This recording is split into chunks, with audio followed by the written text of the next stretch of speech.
Assalamualaikum warahmatullahi wabarakatuh. Perkenalkan, saya Ajeng Karunia dari Prodi Perbankan Syariah.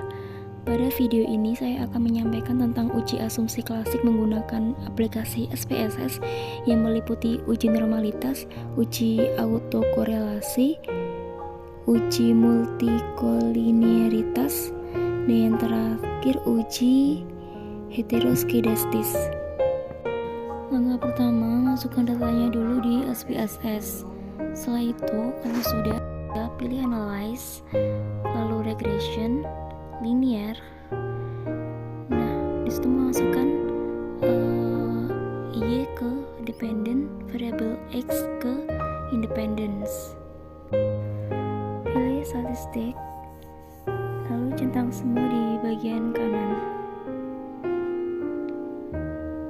Lalu klik continue. Selanjutnya yaitu pilih plots, masukkan 2 dari atas dan 2 dari bawah dari masing-masing dari variabel Y dan X.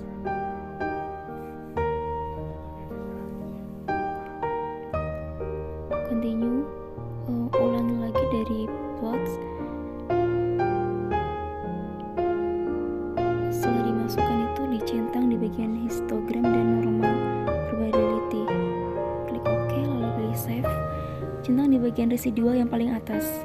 Klik continue, lalu klik OK. Nah, itu adalah sudah muncul output dari data yang kita analisis tadi. Lalu yang langkah selanjutnya yaitu pilih transform. Lalu di bagian target variabel diketikkan abs underscore res 1. Lalu masukkan itu yang bawah sendiri res 1 ke dalam numeric expression. Klik OK. Nah, itu sudah muncul scatter plot. Yang pertama yaitu uji normalitas, dapat dilihat dari tabel one sample Kolmogorov-Smirnov test. Uji normalitas dapat dikatakan normal apabila nilai signifikansinya lebih besar dari 0,05 dan juga sebaliknya apabila nilai signifikansinya lebih kecil dari 0,05 berarti dikatakan tidak normal. Dan dari sini dapat dilihat nilai signifikansinya yaitu 0,200 berarti lebih besar dari 0,05. Berarti uji normalitas tersebut dapat dikatakan normal. Yang selanjutnya yaitu uji autokorelasi. Dapat dilihat dari Durbin-Watson dari model summary.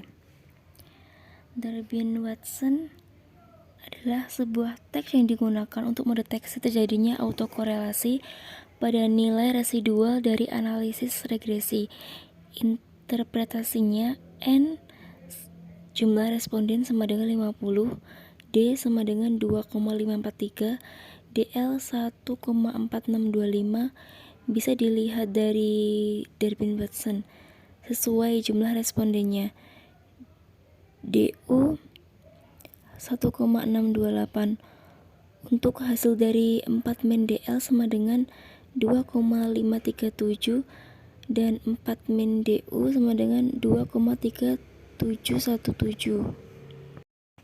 Ketika ingin mengambil kesimpulan, dasarnya yaitu ketika D lebih kecil dari DL atau D lebih besar dari 4 min DL, maka terdapat autokorelasi. Jika DU lebih kecil dari D, lebih kecil dari 4 min DU, maka tidak terdapat autokorelasi. Jika DL lebih kecil dari D, lebih kecil dari DU, atau 4 min DU lebih kecil dari D, lebih kecil dari 4 min DL, maka tidak ada kesimpulan. Yang selanjutnya yaitu uji multikolinearitas. Melihat nilai tolerans, jika nilai tolerans lebih besar dari 0,10 maka artinya tidak terjadi multikolinearitas. Melihat nilai VIF, jika nilai VIF lebih kecil dari 10 maka artinya tidak terjadi multikolinearitas. Nah, di situ nilainya kan nilai toleran 985, berarti lebih besar dari 0,10. Maka artinya tidak terjadi multikolinearitas. Nah, itu kan nilai VIF-nya kan 1,015, berarti lebih kecil dari 10. Maka tidak terjadi multikolinearitas. Yang terakhir yaitu uji heteroskedastisitas. Jika nilai sig-nya lebih besar dari 0,05, maka tidak terjadi heteroskedas. Jika nilai sig lebih kecil dari 0,05, maka terjadi heteroskedas. Nah, di tabel koefisien untuk nilai sig X1-nya 297, maka lebih besar dari 0,05, maka tidak terjadi heteroskedas. Untuk nilai sig X2-nya 057, maka lebih besar dari 0,05, maka tidak terjadi heteroskedas. Sekian pembahasan uji asumsi klasik dari saya.